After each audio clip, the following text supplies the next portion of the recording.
बंद किया है। इन चिटफंड कंपनियों में 42,000 करोड़ लोगों का पैसा डूबा हुआ है। पूरे भारत देश में यहाँ पर हम अकेले नहीं हैं। 42,000 करोड़ अर्थात हमारी 142 करोड़ की जो जनसंख्या है, उस जनसंख्या का तीसरा भाग, मैं ये कहना चाहूँगा कि भारत देश का प्रत्येक तीसरा भारतीय इन चिटफंड कंपनियों में अपना पैसा, अपनी मेहनत की कमाई, ये समझिए कि उसने अपना पेट काट करके अपने बच्चों के भविष्य के लिए जो पैसा जोड़ा था, अपनी बच्ची की शादी के लिए जो पैसा जोड़ा था, इन महाठगों के माध्यम से केंद्र की सरकार और राज्य की सरकार दबा कर बैठी हुई है। कानून 2019 में पारित हो गया, लेकिन उस कानून को 2023 4 साल हो गए, आज भी उसे धरातल पर लागू नहीं कर रही है।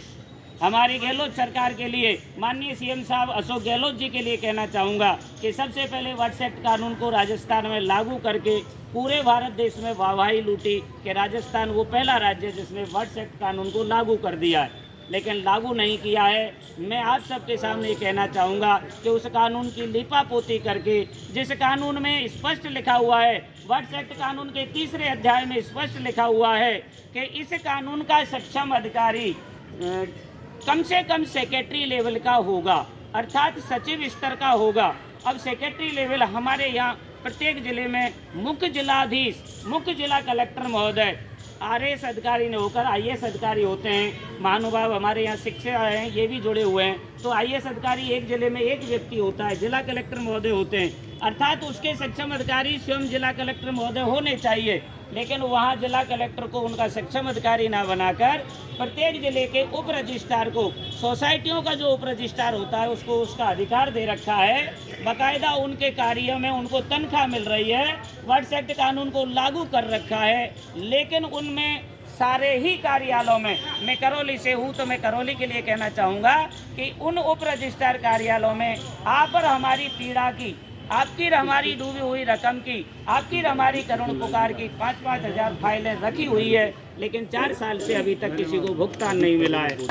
आप ये देखिए, हमारे राजस्थान का जो प्रिंट मीडिया है, दैनिक भास्कर ने फरवरी के महीने में एक निकाल करके सूचना दी थी कि पूरे राजस्थान में राजस्थान सहकार पोर्टल पर 1,12,000 शिकायतें हो गई है, लेकिन उनमें से हमारी इसी गहलोत सरकार के कर्मचारियों ने, उप रजिस्ट्रार कार्यालय के महोदयों ने मात्र 10,000 इस्तगासा करवाए हैं, और वो इस्तगासा ही करवाए हैं। भुगतान किसी कार्यकर्ता को, भुगतान किसी पीड़ित जमाकर्ता को अब तक नहीं मिला है। तो इस प्रकार हमारे यहाँ वर्ड्स एक्ट कानून को सही तरीके से लागू करवाने के लिए, वर्ड्स एक्ट कानून के तहत आपका हमारा भुगतान देने के लिए हमारे यहाँ सक्षम अधिकारी जिला कलेक्टर महोदय को बनाया जाए। इसके लिए हम मांग हमारे माननीय सीएम गहलोत जी से करना चाह रहे हैं, और उनसे ये कहना चाह रहे हैं, माननीय सीएम साहब, हम राजस्थान के मतदाता हैं, हमें बचा लीजिए। हमारा पैसा विभिन्न कंपनियों ने अलग अलग लाइसेंसों के माध्यम से ठग लिया है, हमें हमारा भुगतान दिलवा दीजिए, विधि सम्मत दिलवा दीजिए, कानून के तहत दिलवा दीजिए। और हमारा जो गरीब आदमी है, जो विधवा औरतें हैं, जिनके पास किसी प्रकार की सुविधाएं नहीं हैं, ऐसे जमाकर्ता को भुगतान दिलवाने का सबसे सरल तरीका है जिला कलेक्टर महोदय को वर्ड्स एक्ट के तहत सक्षम अधिकारी बनवाया जाए, और ऑफलाइन उनके फॉर्म लेकर के प्रत्येक तहसील में खिड़की खुलवा करके उनके फॉर्म ले लिए जाएं, और इस कानून के तहत 180 कार्य दिवस में 2 से 3 गुना उसकी जमा रकम का पैसा उसे दे दिया जाए। ये वर्ड्स एक्ट कानून कहता है। इसलिए हम हमारी राज्य सरकार से, माननीय सीएम साहब से बार बार ये निवेदन करते हैं कि हमें भुगतान दिलवाया जाए। आज की आपकी हमारी जो ये मीटिंग है, आपकी हमारी ये जो सभा है, ये लाल सोट की धरती से आप लोगों से मैं हाथ जोड़कर ये निवेदन करना चाहूँगा कि तब जब संगठन के राष्ट्रीय संयोजक महोदय माननीय मदन लाल आज़ाद जी अपनी 4थी भारत यात्रा, अर्थात मिशन भुगतान सत्याग्रह भारत यात्रा, आप सबके लिए, किसी एक कंपनी के लिए नहीं, सभी कंपनियों के लिए, सभी सोसाइटियों के लिए जो पैसा डूब गया है, उसके तहत वो वर्ड्स एक्ट कानून 2019 की जन चेतना जन अभियान जो चला रहे हैं, उसके लिए आपकी लाल सोट में 17 तारीख को एक भव्य आयोजन की कोशिश कर रहे हैं, एक भव्य मीटिंग की कोशिश कर रहे हैं। और मैं तो ये कहूँगा कि पीड़ित जमाकर्ता को जगाने के लिए एक मीटिंग का आयोजन करना चाह रहे हैं, सत्याग्रह करना चाह रहे हैं, रैली के माध्यम से तो मैं उनका ये संदेश आप तक लाया हूँ। और मैं आदरणीय आपके स्थानीय यहाँ के साहिब जी, आदरणीय मूलचंद साहिब जी जो राष्ट्रीय उपाध्यक्ष के पद पर हैं, उनका मैं बार बार ये आभार प्रकट करना चाहूँगा कि माननीय मदन लाल जी की जो जन चेतना थी, जो जन अभियान था वर्ड्स एक्ट कानून को आप तक पहुँचाने का, उसमें आप सहयोग दे रहे हो। माननीय बुजुर्ग हमारे वयोवृद्ध राजस्थान से जिनको संरक्षक बनाया गया है तब जब संगठन के माध्यम से, माननीय सोनपाल मरमिट साहब का आभार व्यक्त करना चाहूँगा कि हमारे माननीय आज़ाद साहब के लिए आप लोग जो तैयारी कर रहे हो उसके लिए बार बार धन्यवाद है। और मैं आप सब लोगों से माननीय आज़ाद साहब की तरफ से ये निवेदन करना चाहूँगा कि अभी अभी जो सहारा वालों के लिए जो पोर्टल खोला गया है माननीय अमित शाह जी के द्वारा, माननीय गृह मंत्री जी के द्वारा, और वर्तमान में तो कहूँगा कि माननीय सहकारिता मंत्रालय के द्वारा जो पोर्टल खोला गया है, ये पोर्टल भी यहाँ पर हमारे लिए एक छलावा है। क्योंकि आप देखिए वो लोग हमें क्या कर रहे हैं। मैं सहारा से पीड़ित हूँ, मेरी भी 1 करोड़ रुपए की पेंडेंसी है। मेरे ऐसे छोटे छोटे जमाकर्ताओं की, ऐसी विधवा औरतों की उसके अंदर पैसा है जिनकी बेटी आज बिन ब्याही घर पर रह रही है। इसलिए मैं माननीय मोदी सरकार से, माननीय अमित शाह जी से कहना चाहूँगा कि ये जो पोर्टल का छलावा आप हमारे साथ कर रहे हो, ये केवल और केवल सुब्रत राय महाठग को बचाने के लिए कर रहे हो। इसमें किसी भी जमाकर्ता को, किसी भी पीड़ित कार्यकर्ता को पैसा देने की आपकी नीयत नहीं है। इसलिए क्योंकि आपने जो 18 तारीख को पोर्टल शुरू किया था उस दिन एक आशा जगी थी, एक पीड़ित व्यक्ति की आशा जगी थी कि आज माननीय मोदी सरकार हमें भुगतान देना चाहती है। आपने शुभ ने कहा था कि लगभग 30 दिन में आपकी इसकी वेरिफिकेशन होगी, लगभग 15 दिन बाद यानी 45 दिन में आपको भुगतान मिलेगा। आपने तो बड़ी जल्दी हमें झांसा देने के लिए 17 दिन में 112 व्यक्तियों को 12 लाख रुपए के लगभग आपने भेज दिया। आप बताइए ये पोर्टल माननीय मोदी सरकार का है, माननीय गृह मंत्रालय का है, या ये कहें कि महाठग सुब्रत राय का है। इसलिए माननीय मैं मोदी जी से भी ये कहना चाहूँगा, माननीय अमित शाह जी से भी ये कहना चाहूँगा कि सहारा पोर्टल की खामियों को सही करवाएं। जब तक उसके अंदर एक व्यक्ति का फॉर्म अप्लाई नहीं हो पा रहा है, उसका रजिस्ट्रेशन सही तरीके से नहीं हो पा रहा है, तो हम कैसे कहें कि आप लोग हमें भुगतान देना चाहते हैं। और मैं तो सबसे पहले ये निवेदन करना चाहूँगा कि माननीय केंद्रीय सरकार, माननीय मोदी सरकार, आपने वर्ड्स एक्ट कानून 2019 हमें दे दिया है, इस कानून के तहत हमें भुगतान दीजिए।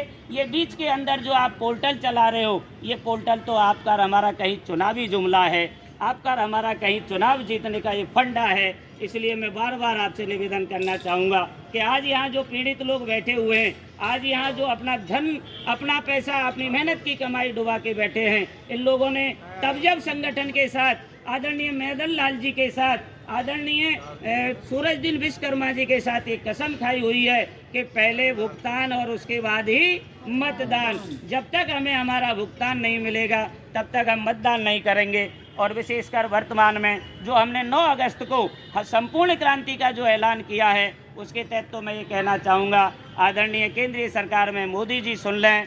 आज हमारा केवल और केवल एक ही नारा है, मोदी सरकार भुगतान करो या सत्ता छोड़ो। आने वाले दिनों में ये जनमत है, ये आम जनता है। मोदी जी हम आपसे कहते हैं या तो हमारा भुगतान करिए या सत्ता छोड़ दीजिए। और ये मैं आप ही के लिए नहीं, मैं हमारे राजस्थान के माननीय सीएम माननीय गहलोत जी और गहलोत सरकार से भी कहना चाहूँगा, और तमाम उन सांसदों से, तमाम उन विधायकों से कहना चाहूँगा, जब तक इस पीड़ित जनता का, जब तक इस 42 करोड़ पीड़ित चिटफंड लोगों का भुगतान नहीं होगा, तब तक आपके लिए एक ही संदेश है, एक ही हमारा नारा है, या तो हमारा भुगतान करवाइए या सत्ता छोड़ दीजिए। हम सबका एक ही नारा है, आने वाले 2023 के चुनाव में, आने वाले 2024 के चुनाव में पहले भुगतान फिर मतदान, ये सबके साथ होगा। चाहे वो हमारा एमपी का चुनाव हो, चाहे वो हमारा एमएलए का चुनाव हो। हमने ये कसम खाई है, क्योंकि ये राज्य सरकार, ये केंद्र सरकार, इन्हीं के द्वारा कानून बनाए जाते हैं और उन्हीं कानूनों की आड़ में, इन्हीं के द्वारा लाइसेंस दिए जाते हैं, उन्हीं लाइसेंसों की आड़ में आम जनता को ठगा जाता है। इसलिए मेरा आप सबसे, माता बहनों से, बुजुर्गों से मेरा ये निवेदन है, आने वाली 17 तारीख को आपकी इस लाल सूट की धरा पर दौसा जिले से राजस्थान की सरकार के लिए और माननीय मोदी जी की सरकार के लिए और उस महाठग सुब्रत राय जैसे तमाम चिटफंड के महाठगों के लिए ये संदेश जाना चाहिए कि अब आम जनता जग चुकी है, या तो भुगतान करिए या अपने सत्ता छोड़िए। और इन महाठगों को केवल और केवल एक ही नारा है कि जिन्होंने हमको ठगा है उन्हें सीधी फांसी की सज़ा का कानून बनाइए। क्योंकि हम लोगों के साथ क्या हो रहा है, माननीय मोदी जी कहते हैं सबका साथ और सबका विकास। मैं तो कह रहा हूँ माननीय मोदी जी, यहाँ सबका सत्यानाश हो गया।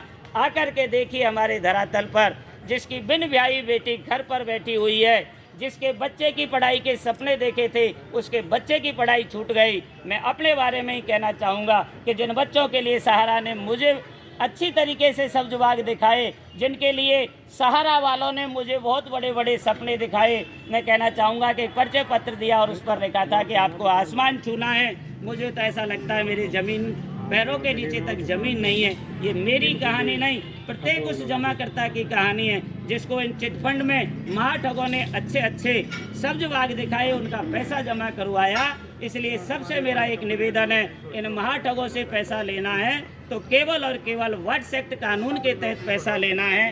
बाकी सब कुछ केवल और केवल छलावा है। चाहे वो हमारे पल्स का पोर्टल हो, चाहे वो हमारा सहारा का पोर्टल हो, और बड़ी जल्दी आपको सुनने को मिलेगा आदर्श का पोर्टल भी आ रहा है, GCA का पोर्टल भी आ रहा है, संजीवनी का पोर्टल आ रहा है। यानी आपको